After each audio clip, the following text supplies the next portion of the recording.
Christ. We thank you for all the many blessings that you've showered upon us individually and collectively as a society. But we pause now to not only have remembrance of the life of J.J. Biello, but may we be inspired by that life. The horrific event that he suffered many years ago, he chose not just to survive, but to thrive. And each one of us here is an indicator of our affection for him and our interaction with him, some of it rather humorous and some of it serious. He served this community. He chose to thrive and not just survive and be an inspiration to all of us. So may each one of us be inspired by his life. And when we have our downtimes and difficulties, that we can look that he chose to thrive in life. And we were blessed for having the opportunity to experience him in our lives. Bless his family, his wife, his children, his grandchildren. They too were blessed with his continuing to thrive in his life. Father, we do praise you and thank you, and we thank you for this community. We thank you for our state and our country. We ask for your blessing upon all of our first responders, the police, the fire department, our military, and our men and women in harm's way. So we ask for your blessing. Bless this family, bless this event, and bless our community. And thank you so much. And we ask all this in the very name of your Son, Jesus Christ. Amen. And it wouldn't be appropriate to let this pass without a presentation of the colors, and we're honored to have this morning with us the Joint Sheriffs and Fire Color Guard from Cherokee County. Left, feet, outward, march.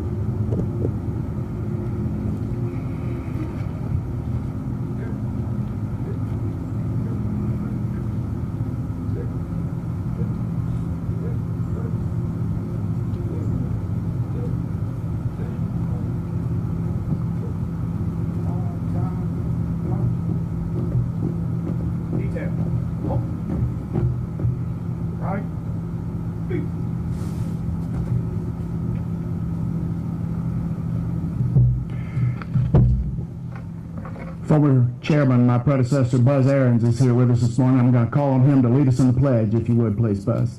Thank you, Chairman. Would you all please join me in the pledge?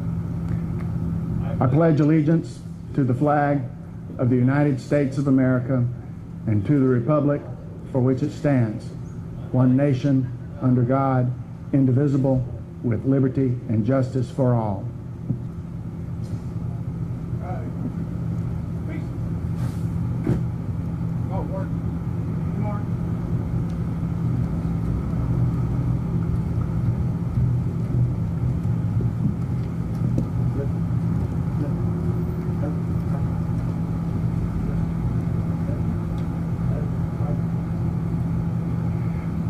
Thank you, officers.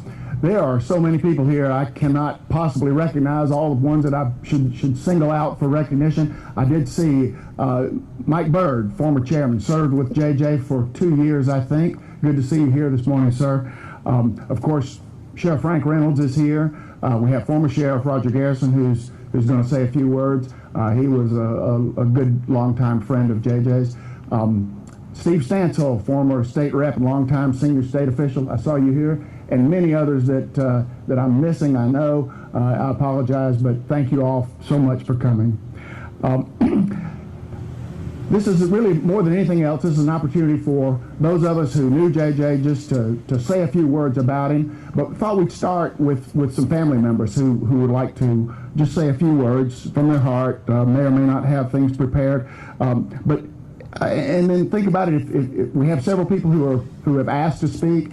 If you have something you want to say, we'll try to let you speak too. So think about that. Thought we'd start with members of the family, Ross and then Tony Biello. Ross, would you like to say something? Thank you for being here, and thank you. So I just found out I was going to speak a few moments ago, so if it looks like I don't have anything prepared, please know that's the case. But honestly, I just want to say thank you guys so much, and Harry, thank you for arranging this, and thank you for everybody participating. The thing that I would say about my dad is he really was somewhat, I think, concerned he was drifting into obscurity in his later years. And if he, honest to God, knew how many people still thought of him and loved him and appreciated him, and the people that would turn out, it would have really, really warmed his heart. I don't know what to say that you guys don't already know, but I will say that when someone dies, people tend to make that person into a saint. They remember the person as having no flaws. And with my dad, we've spent a lot of time remembering back. The things that we say are really true. He really was an outstanding father. He really refused to ever be a victim at anything, from his upbringing to being shot to whatever it was. My dad just never, ever allowed himself to be a victim.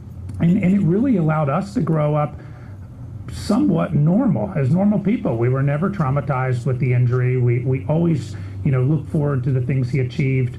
My mom was a really big part of that. I was really always thankful. My parents stayed married for 32 years. A lot of people don't know this, but my mom's mom died just days before my dad got shot. And it was just an unbelievable thing that she had to go through. And it just shows just a microcosm of how strong my parents were and how much they were there for us, because we just grew up normal, happy, adjusted people. And I think it really was because of my parents. So that's it. I like I said, I don't have anything prepared other than to say my dad really was a special person. I always felt very, very honored to have grown up with him and had him as my parents. And I'm super appreciative of you guys showing up and taking time out of your day to be here. So thank you. Sure. JJ's brother, Tony.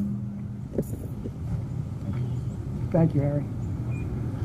Well, everyone is saying thank you. Thanks to the commission for having this. Harry, thank you for setting this up. Thanks to my brothers in blue, way in the back. JJ loved the police department. He really, really did. He loved the Cherokee County Sheriff's Department and the fire department. Big part of it. Big, big part of it. But you hear things about JJ. Great father. Was. Great commissioner. Loved the commission. I'm going to talk about JJ in a little different. And I'm actually going to need your help. In a show of hands, how many people, bear with me, have been publicly humiliated,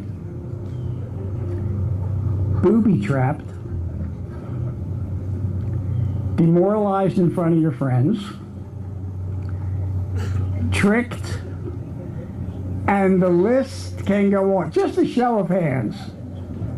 And that was JJ. He worried it. I remember my mother beating him half to death at the dinner table when she said to him, "What do you want out of high school?"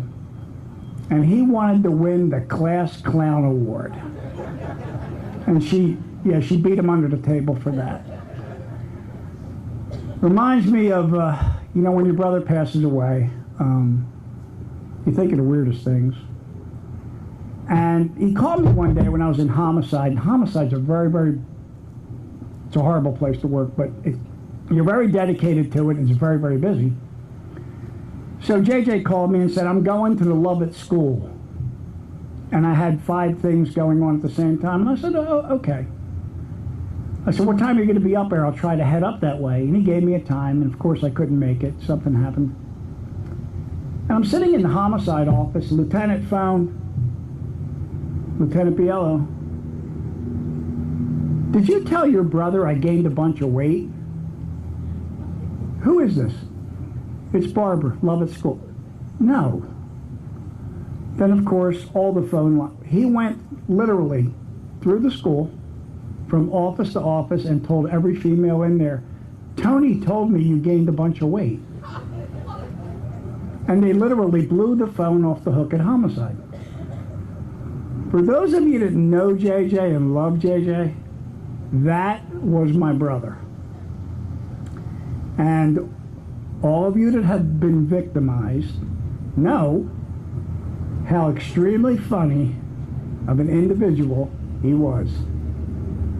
The great father, great brother. JJ's home was the home for homeless brothers and sisters going through divorces. We've all lived there. I can't say enough about him. I surely will miss him. But I want you to know he loved this commission. He really, it was such a big part of him that he literally every day went out there to see what he could do for other people. You know, JJ was on a disability pension and used to give money to poor people and would make me give money to poor people, sometimes in his name. So I can't say enough about my brother. I can't thank everybody enough. I can't tell you how much he'll be missed. There will always be a black hole. But, you know, I was speaking to Barbara this morning.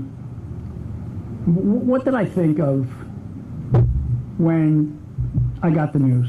Ross called me. Said, Dad's gone. I said, okay. We kind of expected it for 32 years. This guy beat death 1,000 times. 1,000 times he beat death. So in my life, people would say, how's JJ doing? I go, well, he's having a rough time, and, you know, he's having all these issues and blah, blah, blah. And then they would see JJ, and they go, yeah, you know, something wrong with Tony. I saw JJ, he looks great. So he fought every day. He never gave up all the way to the end. He was quite the warrior, but I think what came to my mind when I got the news was he had just bought a little Fiat sports car probably months before he got hurt. And he really, really loved this little sports car. So, of course, he came over to my house with the sports car and gave me a list of everything I needed to do to fix his car. And I said, okay, we'll do that. And unfortunately got hurt. But the first thing that came to my mind when I found out JJ passed was, he's in that car with that goofy little sport cap that he would wear when he drove it. And I hope he's driving through Cherokee County right now at 100 miles an hour trying to get the police to chase him so he could laugh when they pulled him over. Thank you, everyone, for coming. Thank you for being his friend. I'm not going to apologize for all of you that have been victimized, because that's what he did. We are all victims. Thank you.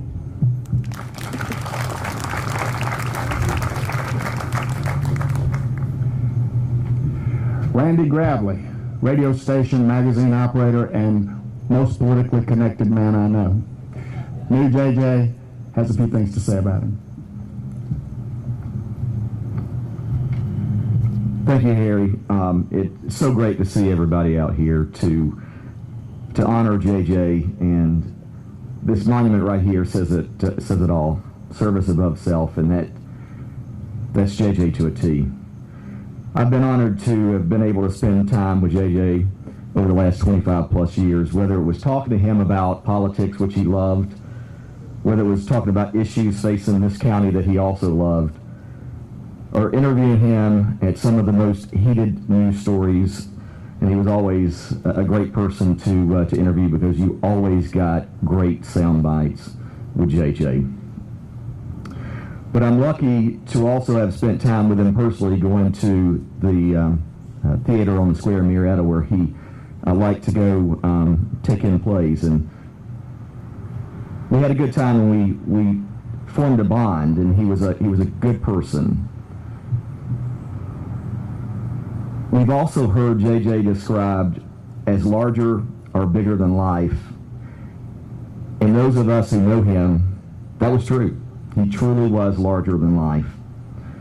As Tony said, he loved a good joke or prank.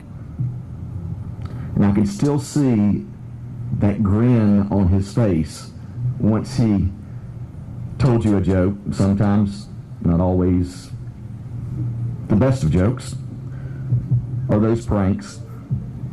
But he made people smile. He made people smile that passed through his life. And he made us smile on a daily, the folks that knew him. He made us smile when many times, if not all, he was in excruciating pain. Pain that you and I would have buckled under. Pain that you and I wouldn't have came out of our house. And the reason why I say that today is because that was JJ. He never let that keep him down. He was feisty. He was funny.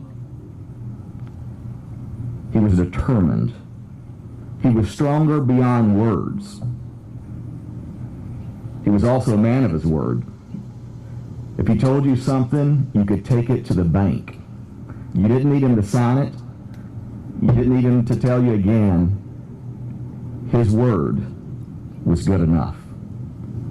He also had another quality that some didn't like, I happen to love, and it was he always knew where JJ was on an issue or a stance. You didn't have to wonder. You didn't have to ask him. He always knew. JJ not was only a great man to his family and his friends, but he was a great servant to the citizens of Cherokee County. Having served for 14 years as a county commissioner, JJ was so instrumental in what our county looks like and is today. JJ Biello is probably the politician who has done the most to transform this county from the rural county that it was to the urban county, the metropolitan county that it is today. He and his support is the reason why we have that Justice Center to the left of us. It's the reason why we have so many parks in this county today. He is the reason why, because of his support and others, that we have the best public safety in the country right here in Cherokee County. JJ was determined. He was supportive for this county. JJ's impact on Cherokee County will forever live on. He truly had his mark on making Cherokee County a great place to work, to live, and to play. JJ, my friend, rest in peace. We all are incredibly indebted to your leadership and your friendship and all that you did for this place that we call home. Thank you.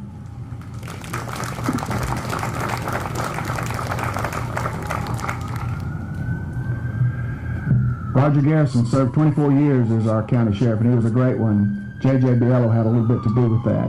I think, along with his own politics, I think Roger might have been the first political cause that J.J. took up. He didn't think too highly of Roger's predecessor, and he was out to change things, and he was on board. So I know Roger has some things he wants to say. First of all, Randy's a professional speaker, so keep that in mind as we move forward. First of all, I do want to speak to Tony and Ross and say thank you very much for those kind words, and your family has meant so much to this community before that gets lost and the rest of this. So I think we should give them all another round of applause real quick, so thank you very much. And Lewis, I'm so sorry for the pronunciation of that name, your last name. I'm not going to attempt it myself. It took us 14 years to figure out JJ's, but it took us that long, and I don't know, we all haven't figured out now. But JJ did so much for public safety in this county, and as I look around and I see these public sheriff's office personnel here, you may not know it, but you're impacted so much because of JJ's actions. Obviously, JJ was shot in the line of duty. When we got here in 1993, although Sheriff Reynolds does a fantastic job, continues to do a fantastic job of equipping this agency, it's one of the best in the Southeast. It was not that way in 1993. It just was not that way. He did not care for there was conflict with the former administration. Not a lot got done. But one of the first issues that we tackled was bulletproof vest. This agency did not have those. And few people may have had them, but not many. If he did, they had bought it on their own. But as soon as we came in, while we tackled that issue, and if you're here today, you've got a vest, it's because of the actions and the work of J.J. Biello. We did that first thing. However, I can't see now, but Sheriff Reynolds is here, and one of the first things whenever he took office was, I said, you know, you got to learn these things in lesson number 1. I learned that from J.J. Well, lesson number 1 from J.J. was to learn to count to 3. I thought, okay, simple enough. He said, Raj, you got to count to 3. He said, there's 5 commissions if you want anything. He said, the other person, you know how he might have said that, couldn't count. I said, all right, I've got that figured out. So we went ahead, and obviously the first thing was to get those bulletproof vests for everybody, just like we did, and we were proud to do that. In the first couple of years, though, I learned that that count to 3 didn't really matter because I only needed 1 vote. That was his. If I didn't get it past JJ, it wasn't going anywhere. If it flew with JJ, I never had to worry about it. Never had to worry about it again. The second lesson I sort of learned from him was when JJ said no. JJ said no. I don't know, second or third year, I went to him and asked for patrol rifles. Rod, if I give you patrol rifles, somebody squeezes one off, you'll shoot through 5 or 6 mobile homes in North Cherokee, and I'll never hear the end of it. You're not getting them. He said, I'll give you 5 shotguns. I took the 5 shotguns and left. Next year I come back, I say, JJ, you thought about those you thought about those patrol rifles? And this is when I figured out how he learns to say no. He said, you're not getting no shotguns, and he gets this. That's when I got the back of the wheelchair. That's when I learned what no really meant. It wasn't even an issue for discussion anymore. But JJ being JJ and all the things he did, as he turned, he said, but I'll give you 5 more shotguns. So I walked away with 10 in 2 years, but then along comes the shooting out in Columbine, and he finally gave in on the patrol rifle, so we were good there. And as time progressed, I didn't have to deal with the county manager. Everything I did was through JJ. So, well, let me back up before I tell that story because I'm about to end. But Randy mentioned something about that I wanted to say, but it's a little touchy, but I'll clean it up a little bit.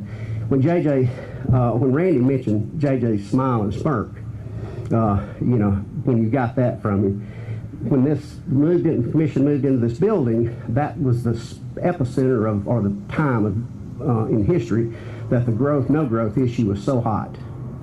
And the commission would meet in what's the jury assembly room now. Well, that current commission chairman, he was just as he's still with us, but it's just as feisty as JJ, quite frankly, and they loved to fight, and fight they did. But I was in uniform one night, and I literally had to stand between the commission chairman and the crowd to keep them from grabbing each other. But the funny thing is, I look over at JJ, and he's sitting over there going,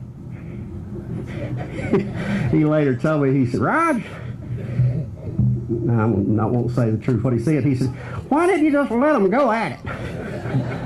There might have been an SOB or 2 in there thrown in. Then the last thing is, I called him one time, again, several years in, and it's difficult to talk to him on the phone because of the headset and stuff. So when I called, I get the, hello? I said, JJ, the county manager called and said, well, I don't even remember what it was. He said, what? I said, the county manager called, and I repeated again. Each time I would just talk louder and hoping I could get through this headset. So after about the 4th time of him letting me do that, he goes, hey, Raj, the neighbors are raising hell over here on Turner Hill Road about speeders. You think you can get a few cars over here and slow those sons of bitches down? Click! And hung the phone up. End of conversation. So that was JJ. JJ was a strong individual. Thank you.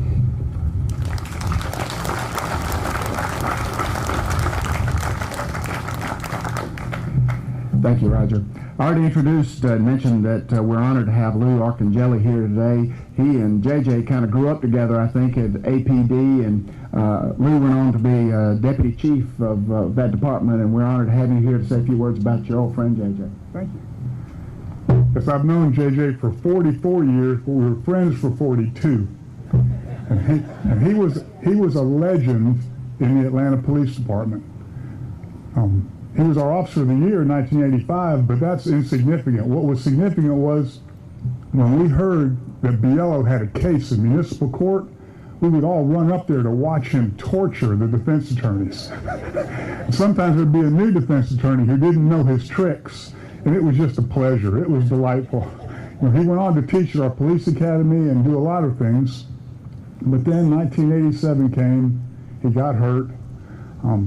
3 years later, Chief of Cobb County, Lee New, said, JJ, they've got an opening for a Cherokee County Commissioner. You'd be good at that. You would like that. And of course, JJ was a bundle of energy in the police department, and he just transferred that into running for office and transferred that into being a commissioner. And so the people of Cherokee County really benefited from JJ and Lee New coming to serve here. And so what he would like today is for y'all to tell the stories that he did. He would like for y'all to swap stories, some of which are not appropriate for this stand, but I'm going to tell you one of them because there's a reason. So he gets a call at home. He's a robbery detective, and it's the major. And the major says, JJ, there's been a robbery. We need you to come in. And he goes, why do I need to come in? There's guys working. Give it to one of them. No. The chief of police called. These are friends of the mayor. They want you to handle the case. Okay. So JJ goes in. Now, a week later, he's in the same major's office when the major comes in the morning. He's got his feet on the major's desk. He's smoking one of the major's cigars, and the major says, what the? And of course, JJ says, I solved the case and I want something. So the major, and then he tells the major all the details about solving the case, getting New York City to recover the jewelry, on and on. And Major, you need to call the chief and tell him. The major says, well, I will if you'll give me my desk back. No, I want something. Okay. So what do you want, JJ? You were a detective. Figure it out, Major.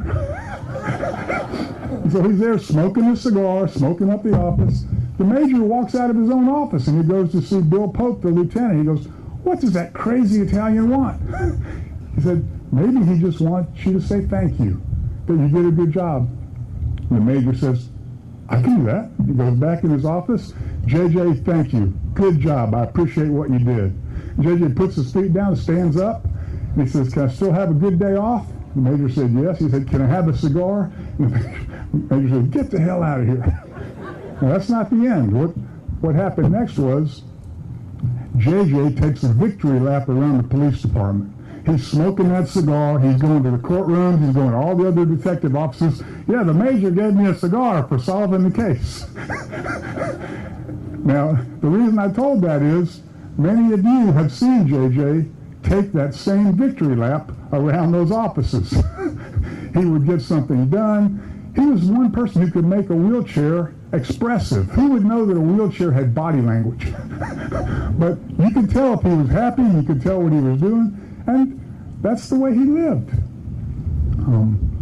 JJ and I actually had a conversation about today, his funeral service, 5 years ago. And he said, if you have a chance to speak, if you have a service, if Barbara has a service, and if you have a chance to speak, I just want you to say thank you to my family because I loved them and they loved me and they made me happy.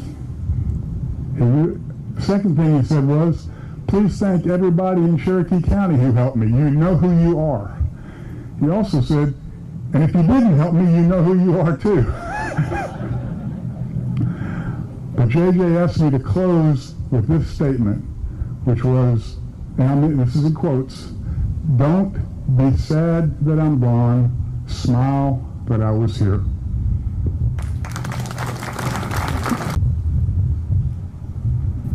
Thank you, Mr. Chairman.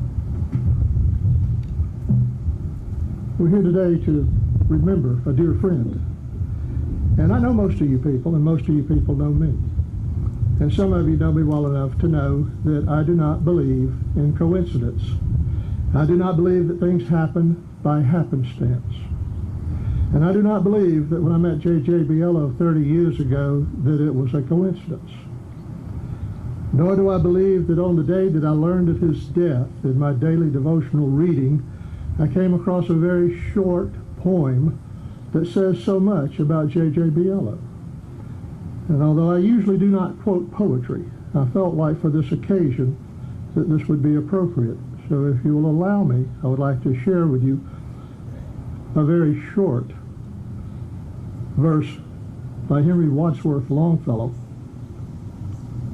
Alike are life and death, when life in death survives, and the uninterrupted breath inspires 1,000 lives.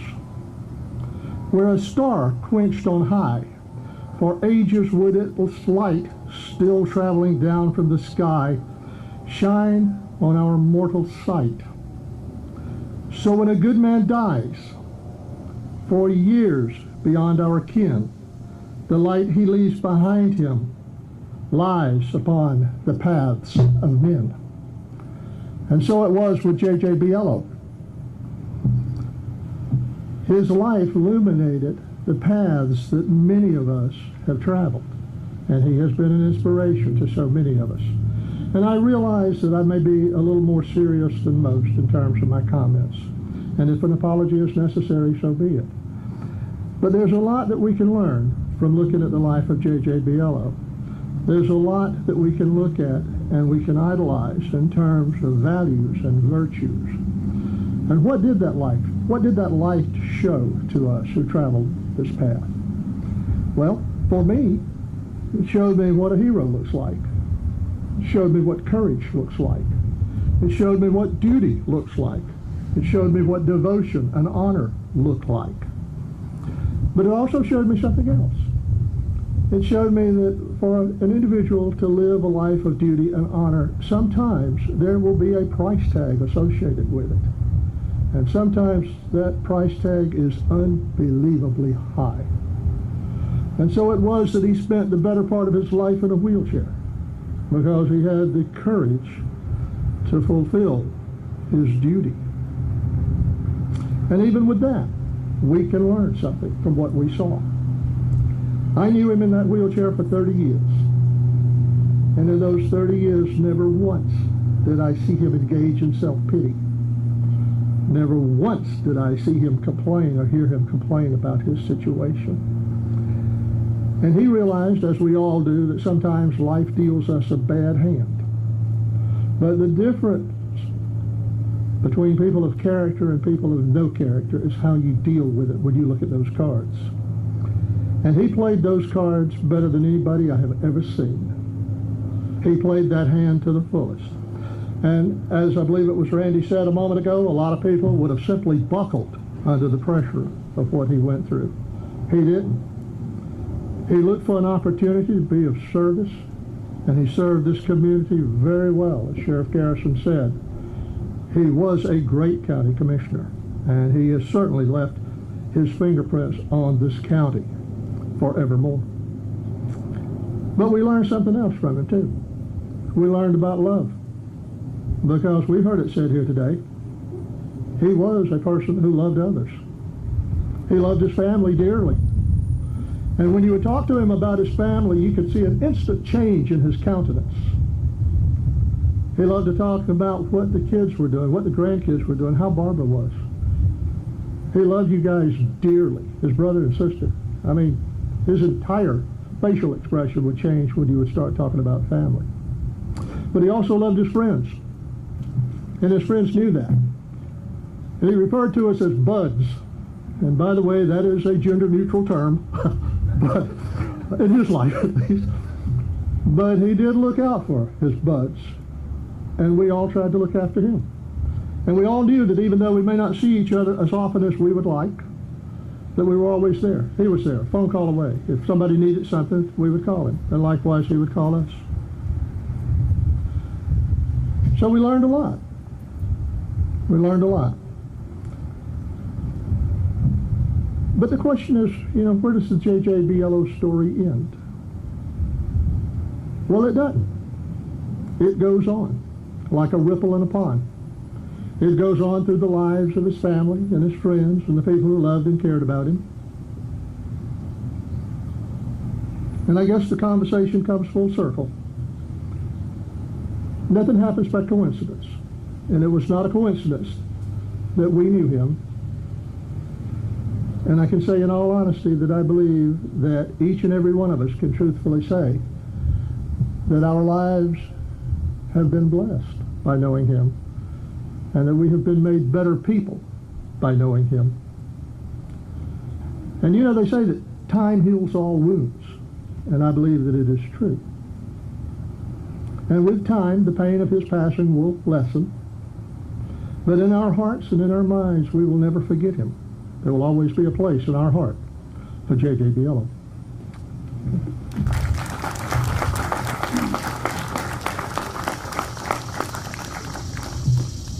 One of JJ's oldest friends, best friends, who doesn't like to speak in public, but we're going to press her into duty this morning to tell us just a little bit of her stories about JJ. Cindy Costello.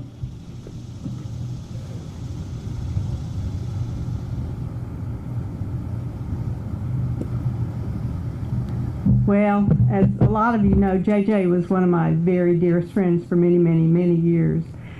And I told Ross the other day, I said, I can compare JJ to one of my dogs. And he said, what? And I said, well, we have a black lab that we love, love, love because he is so good. And then we've got a dachshund that we love, love, love so much because he is so bad. And that was JJ. He was so bad. But you loved him through it. I know there were many times when he would do things, and I mean, you couldn't even repeat the stories. You know, they were just not repeatable. But one time we had gone to Macy's, and he was looking for some jewelry for Barbara for Christmas. And so he was talking to the clerk, and he goes to me, pointing at me, he says, you see her? He said, she just lost 100 pounds. And I said, he's lying. And he said, should she be embarrassed? He said, really? I mean, I would be proud if I just lost 100 pounds. And don't you think she looks good? And the girl says, you look great. And I said, I promise he's lying. And he went on and on and on, but that's the way he was. And one other story that he had told me, which he told me a lot, was when Pat, his nurse, was taking care of him, that they had gone to a festival somewhere, and they were going through, and they passed the porta potties, and Pat said, let me run in for a minute. So she goes into the porta potty, and JJ backs his wheelchair up to the door of the porta potty. And so, you know, when you push the door out, well, she couldn't get out, and he started hollering, help, help, somebody's stuck in the porta potty, help, help.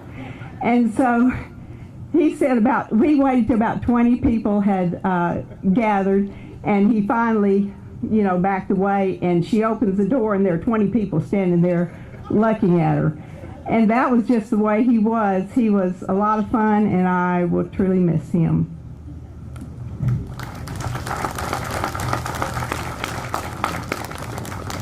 Thank you, Cindy. That's everybody that was on my list of people who had asked to say something or that I'd asked to say something. Is there somebody else who wants to say a few words before I close it out? Somebody, you got stories to tell, I know you do. And we can stay around here and swap stories a little bit longer. Let me tell you just one or two of mine. JJ was my first political mentor. I had run for the school board and lost, and you know, I had no idea what I was doing in politics. And JJ adopted me mostly through friendship with my wife, Rebecca. Adopted me, took me under his wing politically, connected me with his political support group, which was vast, by the way. Got me appointed to the County Planning Commission.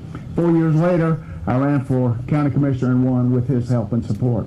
It meant a lot to me. I called him, he wore black. I like to call him the godfather of Cherokee County politics. And he really was. You know, sometimes we talk about politics and good politicians, and people think that's derogatory. Well, not to me.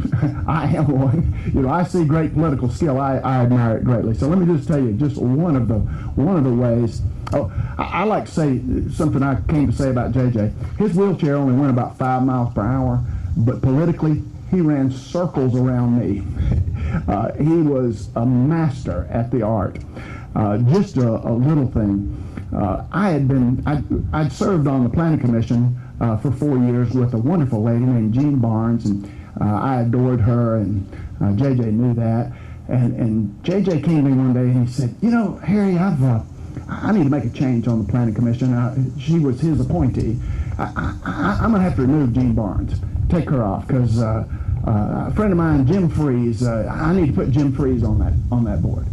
And Jim's a great guy, big galoot of a guy, you know, didn't know a thing or care a thing about planning and zoning. And I'm like, oh my God, this is awful. Gene's going to take Gene off and put Jim. So he let me stew on that for a week or so. Then he comes back later and he says, I've been thinking about this thing. You know, what if you've got an opening on the rec authority? You could make an appointment to the rec authority. And you know, I need to do something for Jim. But what if you put him on the rec authority? Then I could leave Gene on the planning commission. And I'm thinking, oh, Jim would be a lot better on the rec authority than he would be on the planning commission. And so I give out all, okay, JJ, I'll do that. I didn't realize for 6 months how I'd been had on that, you know. It gave him complete airtight control of the rec authority. And great thing, he did wonderful things with that control, so I don't begrudge it for a minute. But then the story didn't end there. Jim, you can't fire people off the rec authority, so he must have retired or resigned for some reason. I don't know why. So I had another opportunity to make an appointment.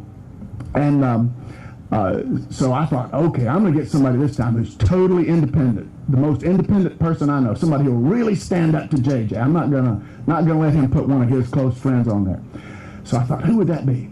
So I thought of Marguerite Klein. She former school superintendent, at that time mayor of Woodstock. She's the sweetest Southern lady you'd ever know, but underneath that, she's as tough as a railroad pin.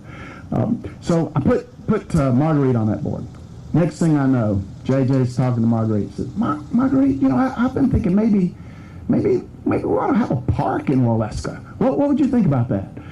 And, you know, I was just thinking, if we're going to put that park there, maybe, what would you think if we named it Klein Park? So sure enough, it's a great park, nothing wrong with it. It's got a splash pad in it. It's really cool. Klein Park in Waleska. He made Marguerite his best and closest ally. I've been had again. So once again, he ran his political wheelchair around me many times.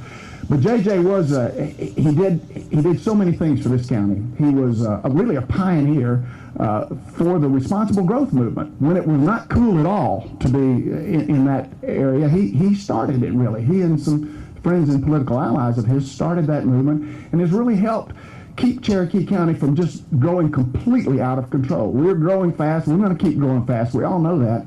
But JJ really started the movement of being cautious and deliberate about how we grow and to keep some kind of reasonable restraint on that growth. He also was, of course, the tremendous leader, the greatest leader we've ever had on the recreation issue, and we all know that. And we owe that and many, many other debts to him. And it was just an honor for me to know him. He and I had our ups and downs. We started out as the best friends. We had a period where we were very publicly at odds, but I'm so glad and so proud that we came back together and we're great friends throughout the remainder of his life and at the end. So I'm going to end this. I thought we would just have a moment of silence now and remember JJ, and we're really honored to have Sergeant, recently promoted actually Lieutenant, Chief Fire Investigator for the Cherokee Fire Department, Sherry Collett, who also is a bagpipe player. After a brief moment of silence, she's going to play, I think she's playing Amazing Grace. And let's just listen to her play Amazing Grace and think about JJ, and after that, we'll adjourn. Thank you so much for coming.